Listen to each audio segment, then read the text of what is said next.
Unplugged In, Cambodia's quest to build a modern society for the future while reconciling its barbaric past. It's been 40 years since Pol Pot and the Khmer Rouge executed a genocide, killing at least 2 million people. Can this nation of majestic temples with a rich and vibrant culture move beyond the killing fields to write a new chapter of its turbulent history? We talk with one person who is trying to do just that. Unplugged In, Khmer Rouge, a survivor's story. Hello, I'm Greta Van Susteren, and welcome to a special edition of Plugged In. We recently were in Cambodia, a country once ravaged by war.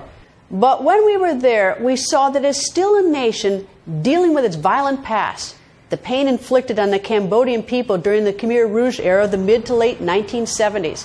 Youk Chhang is one survivor who is still trying to find a way to move forward with his life. Here's part one of my interview with Mr. Chhang. Where were you born? Here in Phnom Penh City. In what year? 1961. But according to my mother, I was born on the year of the ox. In the year of the ox? Yes. I was born in the morning. So destiny to be a hardworking person, and life can be only prospered when I'm getting older. When was the first time you heard the term Khmer Rouge?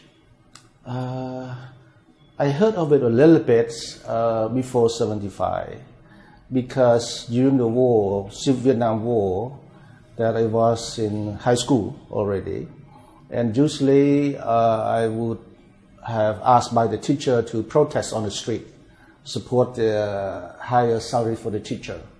So we heard the word Viet Cong, not Viet Cong and the Khmer Rouge. A little bit, but I have no idea what's going on. So I know a little bit about it. When was the first time that you realized that the Khmer Rouge, that they were going to come into Phnom Penh and essentially throw everybody out? I actually look back and try to find the dates through the article printed on New York Times 1975. It was on the 16th April. 1975? Yes. And what happened on the 16th of April 1975? That because I was home alone. All my mother, my sisters, my aunt, my uncle relocated to other location, near the Tonle River for better protection. So they knew there was a problem. Yes. So if they were looking for protection, let me back up then. What provoked the need for the protection? Something must have happened that they knew that they needed to get protection. One of my sisters had a baby like 6 days old. That was the real need for better protection. Because one of my sisters got married, and I remember the baby was 6 days old. So, and we live, about 2 kilometers from the city. So usually where the shell, the rocket, drops at night. Why didn't they take you when they left? That's my question too. It was my question until 20 years later. And let me just jump ahead. What did you learn 20 years later? There was no clear answer from my mom, so I didn't push forward. Now she's 93 years old. She forgave all the people who did bad thing to us, to our family, and I just don't want to ask her in detail. So in April of 1975, you're 14 years old. You're in Phnom Penh alone. Are you in school at that time, or? I was home. So a couple of Khmer Rouge came to my house, and I can tell that they Khmer Rouge got their smell. Smell? What's the smell? They smell like buffalo. Because they've come from the countryside. I'm from a city boy. Oh. So I can smell them. I said, this is not my people. And they looked very rough. And then they told me to leave homes, which I did. They told you to leave home? Yes. What did they say, just get out? I didn't remember exactly, but, with guns, with bayonets, then I have to... Actually, for the entire street was empty. I'm the last one who left home, because I was thinking my mom would return. So I keep waiting and waiting and waiting. And suddenly a couple of Khmer Rouge soldiers came in and just pushed me out, which I left. Were people being evacuated by that point? Yes. Okay, so you knew that people were getting evacuated. I didn't know it was evacuation. I just saw people walking. And then it was quiet. Nobody talked. I still remember until now that people were so selfish, because on the streets I was the only young boy without family. When I turned around, a signal asking for water or food, and everyone turned their back to me. Like, you feel like you're alone among your own entire country. So I keep walking. The only people who actually respond to my request was the Khmer Rouge soldiers, who gave me food on the streets.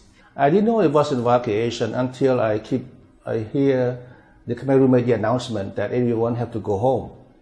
And where was home? Exactly, I just left home. And then Khmer Rouge said, everyone must go home. Return to your home village. And they made like a big microphone. They were speaking on the streets. So I was confusing, so I thought about my mother home village in Takao, which is about 78 kilometers from here. That sort of first came to my mind.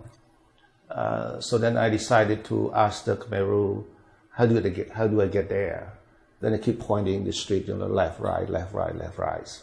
So it took me over a week to get to the village by foot. So where did you go?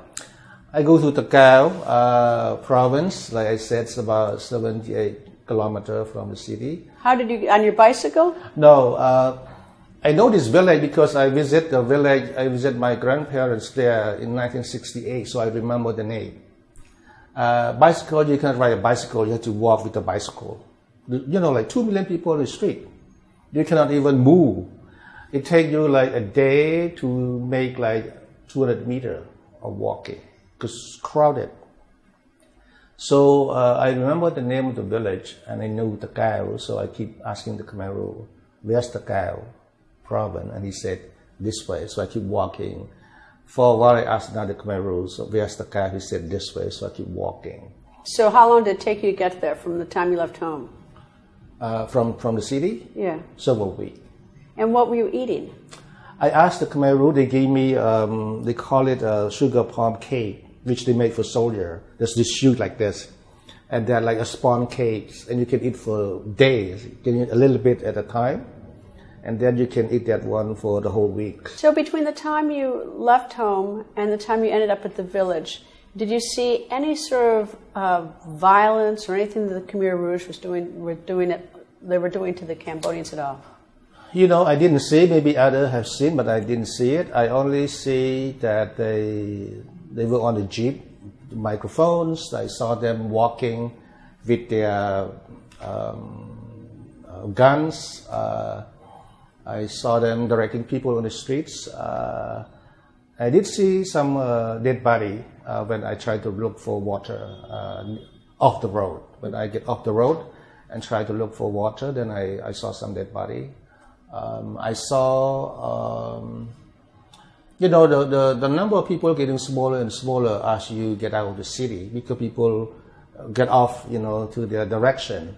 So by the time I reached the mountain, only a few people were on the streets. The rest was gone. Up until that time, had you ever heard the name Pol Pot? No. Not at all. So you go off to this village, and how long are you in that village before you move on? When I arrived at the village, I got lost at the intersection. This is very funny. I finally found the market, which is, I remember there's a small road from the market to my grandparents' house. But when I found the market was empty, except the Khmer Rouge soldiers everywhere. I couldn't find my grandparents' house because I remember there's a small pond in front of it. I couldn't see it. So I keep going back and forth. And suddenly there's one old lady came out and were asking me whether I'm the son of my mother's, because I look like my mother. And she knew my mother. I said yes. And suddenly she was crying because I think she knew what's going on. And she was crying so hard. And then she pulled me to she lived next to my grandparents' house, where I found the pond, but the pond is this big now. Before I used to swim in the pond, So I was excited, but then she was crying. And she told me not to say anything. She told me not to mention my mother's name. A lot of things going on. I just like, what's wrong with these people? And then I remember that she cooked sweet and sour soup with beef for me, and she said this is very special, and try to eat it because we only have beef like every 2 weeks, like we're giving by the Angka. This is the first time I heard of the word Angka. So I stayed there and then they put me to work. Who's they put you to work? The Khmer Rouge, the village chief, came and told the old lady and the 2 girls that I have to go to work next day. And so that was the day after you arrived? Yes. And what kind of work did you have to do? They sent me to dig the pond nearby the village, and then they changed my work to plow the rice field. And then I also learned how to ride the ox cart. I also learned how to pull the potato, from the field. Different job. Were you content to do that or unhappy to do that? It's very heavy for me. To carry dirt is very heavy. I don't know how to carry dirt but it's always people around who knew my mom helping me out. This is like where my mom was born. And so everybody know my mom's family. So the neighbor always try to help me out, help to carry water for me, do something for me, knowing that I don't know what to do with it. And I still remember a lady, her name is Minh Hai, until today. It's always with me. Those people with me until now. One of them is called Auntie Hai. She was about 30-something. And then at one point, she went to catching fish with a basket, like this. So she brought me along, and I don't know how to catch the fish. So she asked me to come. Because you're a city boy. I didn't know all these things, but now I love everything then. Did there come a time when you either left the village or that the Khmer Rouge were abusive to you? I mean, what happened?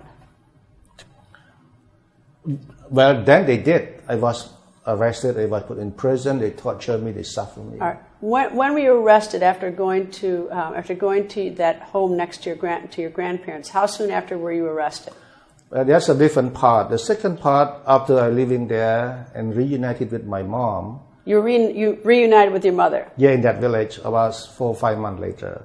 And then we were told that we are not allowed to leave the village because my mom left village at an early age, so therefore she no longer considered as a villager of the village.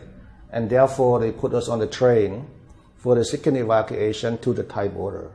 This is where what I call it, where is the horrible thing that really happened to me. And what happened? Well, there we were separated. One story that I also used to tell a lot of people already is that we have no food to eat. This is like a flat rice field, consists of like 50 kilometers square, no tree, no nothing. I always escaped from the unit to see my mom.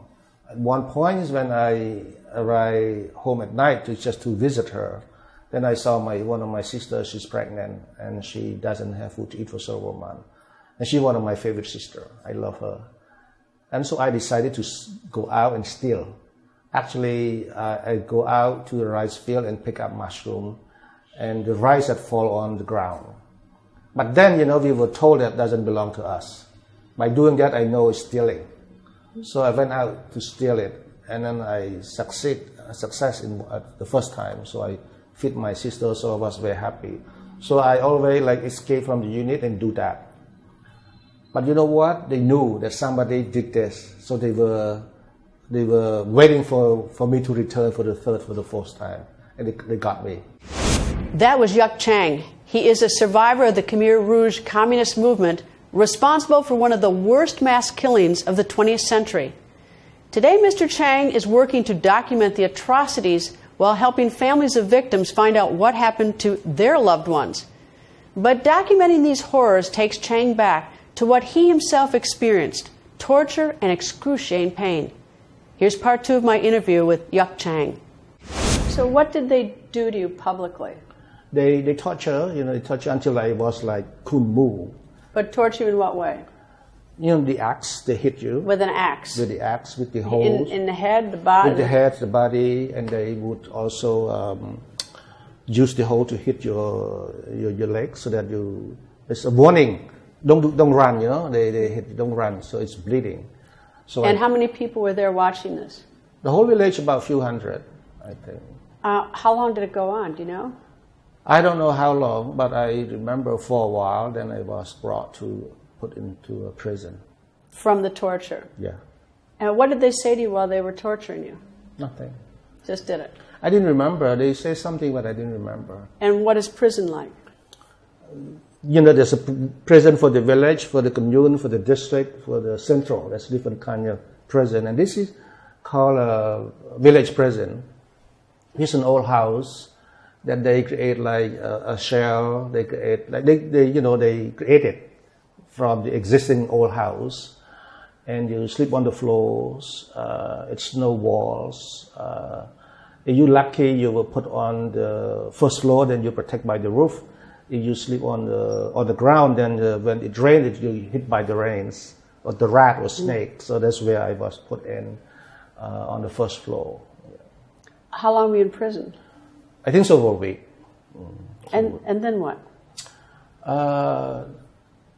Every night, this is the most boring things in life. Every night they would call all the prisoners for a meeting. Nighttime. Daytime they put you with the chain and you work. Then nighttime, after a little bit of food, then you call for a meeting. It's called a livelihood meeting. Everyone have to confess that you did something wrong, or you think something's wrong and ask for forgiveness. So every night, everyone come up with a lie, because even though you don't, you have to say like, I think about my sister, that's a crime, so please forgive me. Then people say, okay, go back to yourself. So everyone have to do that every night. At one point I ran out of lies. So this guy, he much older than me. I think he's mid-30, he's old guy. I said, can you help me with a lie? Because I ran out of lie. He was in front of me. So I was whispered to him. Then he stood up and he actually told the prison chief to release me. He said, this is a good boy, he worked hard, and he honest, he ran out of lie. Would you release him? And they did. I'm here now, they did. But only later I learned that they killed him in exchange of my life. So I was... So to release you, they killed him? Killed him. So, this is one of the thing that I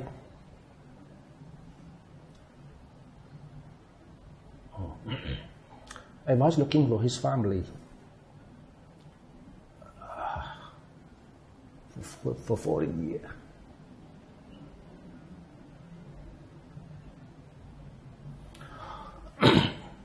I think he knew my mom, from the same village.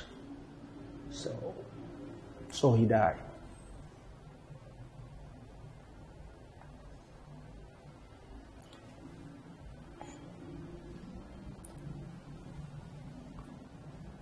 Would his killing have been public? When they killed him, was that done publicly? It's done publicly. Did you witness any killings at all? You saw killings? I did. And in what context? In that village, when they kill people, they kill publicly. They made it public? Yeah. And were they killing boys or men or girls or women? I witnessed a few, and one of them was a couple. A couple? For what reason? Well, I did an investigation at that time. I wrote about that, actually. The crime was they fall in love with each other. Fall in love with each other? That was the crime? Because they didn't ask for permission. From whom would they ask for permission? It's called Angkar. You don't know who. Can be a village chief, can be...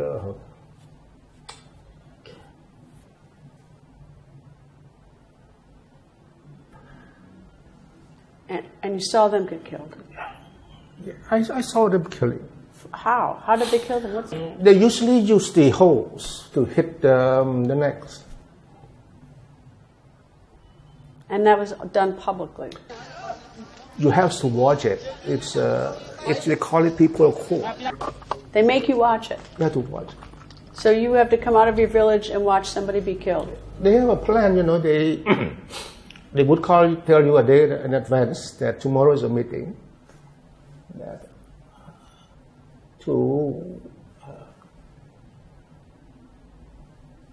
I just think about him.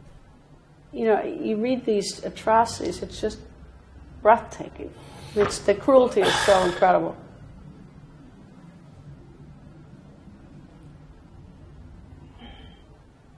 You know, why? You know, for what? What did they get out of this?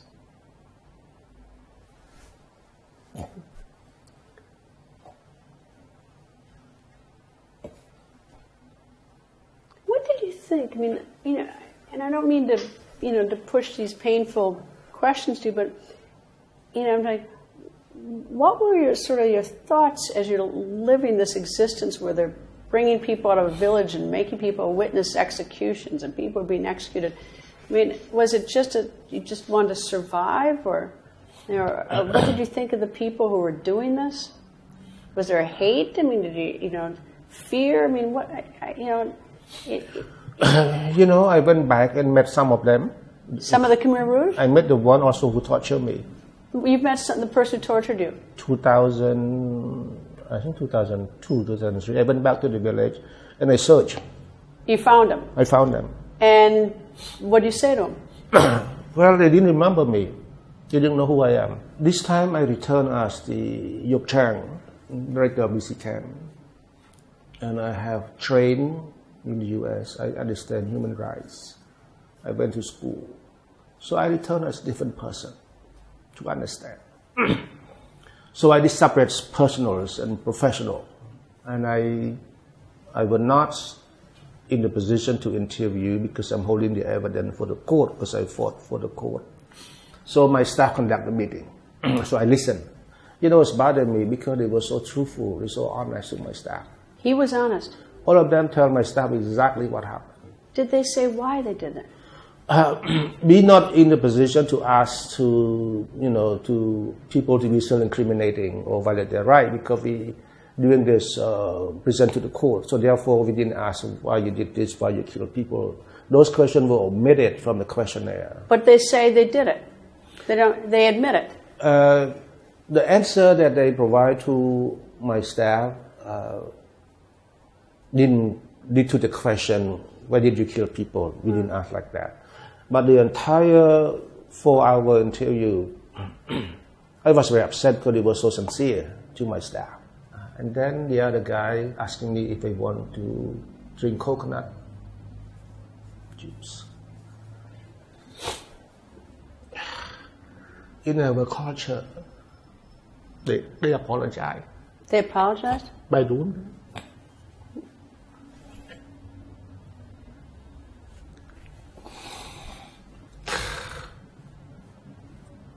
I didn't accept it.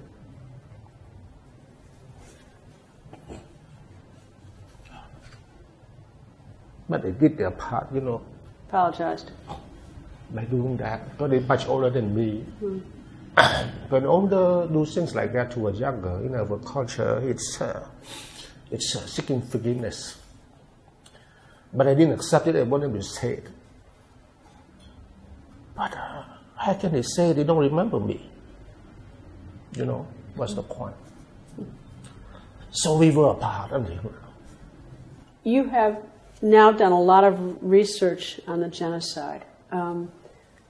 What has surprised you the most in all your research?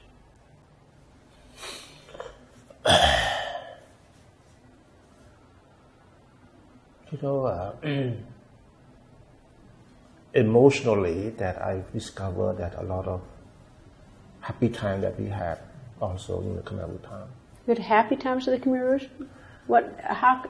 I didn't know it was a happy time then until like now, when I'm much older. I have 4 childhood friends. They were Khmer Rouge kids. 3 girls, 1 boy. And I didn't know that we were so happy when we met back then. So I visit them quite often. Actually, one of them married to a commune chief. So I decided to build a road in that village because the village have no road from the village to the rice field. So I built a road. It's called a reconciliation road because in that village there's so much happening. so many to hate and so many to love. What's it like now? I mean, because today in Cambodia, you've got children of the Khmer Rouge, you've got children of those who were victims of the torture and who survived the torture. Obviously, so they could have children. But what's it like now for everybody? Well, we have to understand our history so that we can control the futures. But this is the most difficult history, a complex history. And that's why I can understand how complex it is. I've been through, I lived through it, and I worked through it for decades, so I can understand. So that's why I think that understanding is the most significant, so that to rebuild the society, and everyone have to understand. And that's why I focus so much on education after the tribunals. It's always helped to bring us closer through an understanding. Is it discussed? I mean, is it still like, among the young people? It's a very young population here. It's compulsory. But what? What's compulsory? The teaching of the Khmer Rouge history. It's compulsory now. So people are openly talk about the atrocities yes. and the genocide. Yeah. I think, it's always easy to talk about somebody else, but not your own. Mm-hmm. Like I never speak to my mom, for example. I always speak about other people that I research on, for example. So the teaching has been compulsory since 2009. It's been 10 years now. We need a textbook, work with the government. From grade 7 to 12, have to study the Khmer history. Also, foundation year of every single university. The quality is still low, but it's there in the scientific way, not in an emotional or political way, so that people can search for their own answer. Each of the mention of the Khmer Rouge in any part of the country represent a similar form of truth commission that you have heard of. People discuss among smaller group, bigger group, family, pagoda, churches, mosques, government officials, different way, different form. And everyone have their own determination, they have their own understanding. And that, for me, it's very, very healing. Thank you very much for talking to me. Thank you. Thank you. That's all the time we have for today. Thank you for joining us on this special edition of Plugged In Cambodia. Stay plugged in by liking us on Facebook at Voice of America. You can also like my Facebook page at facebook.com/Greta. And follow me on Twitter @Greta. Thanks for being plugged in.